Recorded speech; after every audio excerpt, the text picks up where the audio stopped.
اگر آپ نے یہی اسکیم اللہ تعالیٰ کی بچوں کو سمجھانی ہو تو ہم اپنی ڈیلی لائف کی سٹوریز میں دیکھ سکتے ہیں کہ ہیری پوٹر کی سٹوری میں کیا ہے. وہ ایک یتیم بچہ ہے، وہ برے حالات میں رہ رہا ہے، لیکن جب پاور مل رہی ہے تو اس کو مل رہی ہے.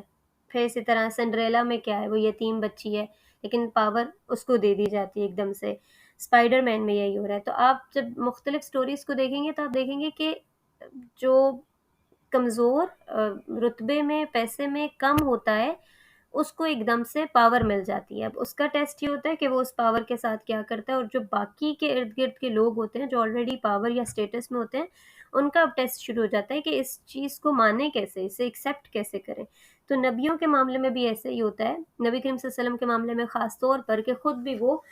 یتیم تھے، اولدو خاندان ان کا بہت شرف اور عزت والا تھا، لیکن مال اور حیثیت میں رسول اللہ صلی اللہ علیہ وسلم ان کا مقابلہ نہیں کر پا رہے تھے. اللہ تعالیٰ نے رکھا ہی ایسا تھا. اور اسی طرح جو آپ کے جو لوگ آپ کے فالوورز بنے وہ بھی سٹارٹ میں ایسے ہی لوگ بنے جو کہ کہہ لیں غلام طبقہ تھا، وہ بہت متاثر ہوا. کمزور اور غریب لوگ بہت زیادہ متاثر ہوئے. ابو لہب کو اسی بات سے تو بہت زیادہ غصہ اور دشمنی تھی کہ اگر اللہ تعالیٰ نے چوز کرنا ہی تھا ہاشمی خاندان کو نبوت کے لیے، سو وائی ناٹ می. وہ دولت میں بھی ان میں سب سے زیادہ تھا، وہ خوبصورتی میں بھی تھا کہ وہ کہتے ہیں کہ اتنا خوبصورت تھا کہ اس کی چیکس ریڈ ہو جاتی تھیں، تو اس وجہ سے اس کو ابو لہب کہا جاتا تھا. تو وہاں کے لوگ کہا کرتے تھے، قرآن پاک میں مینشن ہے، وَقَالُوا لَوْلَا نُزِّلَ هَٰذَا الْقُرْآنَ عَلَىٰ رَجُلٍ مِّنَ الْقَرْيَتَيْنِ عَظِيمٍ، کہ یہ جو قرآن پاک ہے یہ مکہ یا طائف میں سے کسی عظیم انسان کے اوپر کیوں نہیں نازل کیا گیا جس کے پاس پیسہ، مال، دولت، جاہ و حکمت بہت زیادہ ہو. اور اسی طرح جو رسول اللہ صلی اللہ علیہ وسلم کے ساتھی تھے ان کے بارے میں بھی یہی وہ کلیم کرتے تھے. وقال الذین کفروا للذین آمنوا لو کان خیرا ما سبقونا الیہ.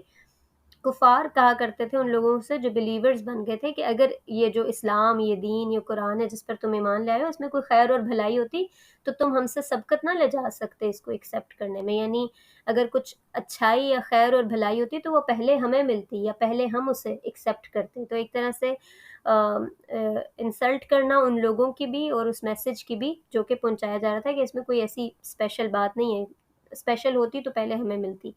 تو یہ ایک وہ اسکیم ہے جس کو میں نے ڈسکس کیا، جو میں نے سمجھا ہے کہ اللہ تعالیٰ اس طرح سے کرتے ہیں کہ وہ جو نیچے لیول کے لوگ ہوتے ہیں ان کو پاور دے دیتے ہیں ایک دم سے، تو جو باقی ارد گرد کے لوگ ہوتے ہیں ان کا ٹیسٹ شروع ہو جاتا ہے کہ how do they behave in this situation now. تو اب اس میں جو نارمل انسان کا کہہ لیں کہ ایک رویہ یا رسپانس نکل کر آتا ہے اس سچویشن میں، جس میں وہ روک بھی نہیں پا رہے تھے رسول اللہ صلی اللہ علیہ وسلم کی دعوت کو پھیلنے سے، اور لوگوں کو وہ پسند بھی آ رہی تھی. نہ صرف یہ کہ صرف غریب طبقہ یا کمزور لوگ تھے، اس میں حضرت ابوبکر، حضرت عثمان جیسے بزنس مین بھی شامل ہوئے، حضرت خدیجہ جیسی پاورفل خاتون شامل ہوئیں، تو اور لوگ بھی اس دعوت کا حصہ بنتے جا رہے تھے. تو اب جو دو طریقے ان لوگوں نے ڈھونڈے کہ اب اس تحریک کو روکا کیسے جائے، تو ایک یہ تھا کہ پرسیکیوشن، لوگوں پر ظلم اور زیادتی کی جائے، اور دوسرا ایلیگیشنز لگائے جائیں رسول اللہ صلی اللہ علیہ وسلم کی ذات پر اور اس کلام پر جو ان تک نازل کیا جا رہا ہے. تو پہلے پرسیکیوشن والے حصے کو دیکھ لیتے ہیں. تو اس میں یہی ہے کہ ہم نے پہلے سمجھا کہ عرب کے لوگ قبیلوں کی صورت میں رہ رہے تھے، تو اس میں اس طرح سے نہیں ہو سکتا تھا کہ آپ جا کے کسی ایک انڈیویژول کو پکڑ لیں اور اس کے ساتھ ظلم اور زیادتی شروع کر دیں. ہم نے جانا تھا کہ ایون اگر کوئی قبیلے کا ایک فرد غلط بھی کر رہا ہوتا تھا تو پورا قبیلہ ان کے ساتھ کھڑا ہو جاتا تھا، تو صحیح کر رہا ہوتا تھا تو بھی ساتھ کھڑا ہوتا تھا. جیسے ابھی ہمارے انڈیویژول گھر ہوتے ہیں اور انڈیویژول معاملہ ہوتا ہے، اس طرح سے نہیں تھا، ان کا پورا قبیلہ ہوتا تھا. تو یہ جو باقی لوگ تھے وہ جا کے نعوذ باللہ خود رسول اللہ صلی اللہ علیہ وسلم کے اوپر دست درازی نہیں کر پا رہے تھے، اور یہ کہ آپ کو جا کر ہاتھ پکڑ لیں، روک دیں، ان کے ساتھ کچھ ان کا کچھ بگاڑیں، کچھ برا بھلا کریں. تو انہوں نے جو سٹارٹ کیا وہ غلاموں سے شروع کیا، یا وہ جو رتبے میں تھوڑے کم تھے ان کے ساتھ ظلم اور زیادتی شروع کر دی، جس میں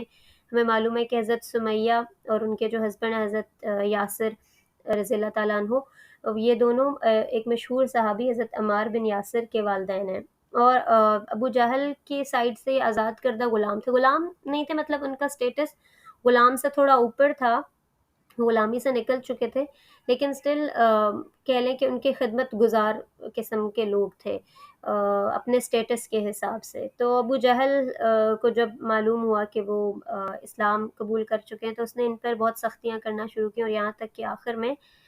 دونوں کو شہید کر دیا۔ تو حضرت سمیہ اور حضرت یاسر جو ہیں وہ پہلے اسلام کے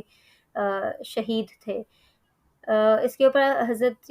عمار بن یاسر جو ہیں وہ بہت گھبرائے، جب انہوں نے کہا کہ اس دین کو ڈیناؤنس کر دو، چھوڑ دو، تو وہ انہوں نے وہیں پر ایکسیپٹ کر لیا اپنے جان کے خوف سے، اور ریجیکٹ کر دیا اس میسج کو۔ تو پھر وہ روتے ہوئے رسول اللہ صلی اللہ علیہ وسلم کے پاس آئے کہ میں مطلب اپنی جان کے ڈر سے میں نے اس ٹائم پر اس طرح کی بات کہہ دی ہے۔ تو پھر وہ آیات نازل ہوئیں کہ جس میں یہ کہا گیا کہ اگر کسی کو مجبور کیا جا رہا ہے لیکن دل اس کا ایمان پر مطمئن ہے تو پھر اس کا کوئی مواخذہ نہیں ہے۔ تو اس طرح کی